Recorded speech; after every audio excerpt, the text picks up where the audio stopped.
અમદાવાદ શહેરના મણિનગર વિસ્તારમાં આવેલા ગ્વાલિયા સ્વીટ્સ નામની દુકાનમાંથી ઓનલાઈન મીઠાઈ અને નમકીન મંગાવ્યું હતું, જેમાં ફૂગ વળેલા અખાદ્ય લાડુ નીકળ્યા હોવાનું સામે આવ્યું છે, જેને લઈને ગ્રાહક દ્વારા મ્યુનિસિપલ કોર્પોરેશનના ફૂડ વિભાગને ફરિયાદ કરવામાં આવી હતી, જે બાદ ટીમ દ્વારા તપાસ કરવામાં આવતા વેચાણ માટે રાખવામાં આવેલા લાડુમાં ફૂગ જણાઈ હતી, તેમજ એક્સપાયરી ડેટ અંગેની કોઈ માહિતી ત્યાં લખેલી નહોતી, જેના પગલે ફૂડ વિભાગે ગ્વાલિયા સ્વીટ્સને નોટિસ મારી સીલ કરવાની કાર્યવાહી કરી છે।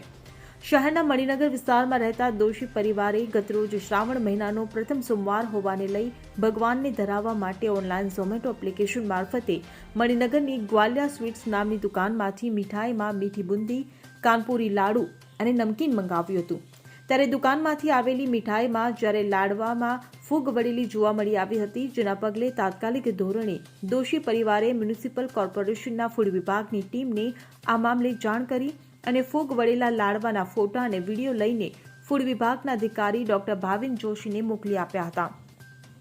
જેથી ફૂડ વિભાગની ટીમ દ્વારા ગ્વાલિયા સ્વીટ્સમાં તપાસ કરવામાં આવી હતી। દુકાનમાં જ્યારે તપાસ કરવામાં આવી તો તેમાં વેચાણ માટે રાખવામાં આવેલા લાડવામાં નરી આંખે દેખાય તેવું ફૂગ વળેલું જોવા મળ્યું હતું। મીઠાઈમાં કોઈપણ પ્રકારના મેન્યુફેક્ચરિંગ કે એક્સપાયરી ડેટ અથવા ક્યાં સુધી ઉપયોગ કરવો તે અંગે કોઈ માહિતી લખેલી નહોતી, જેથી ફૂડ વિભાગની ટીમ દ્વારા ગ્વાલિયર સ્વીટ્સને સીલ કરવાની કાર્યવાહી કરવામાં આવી હતી।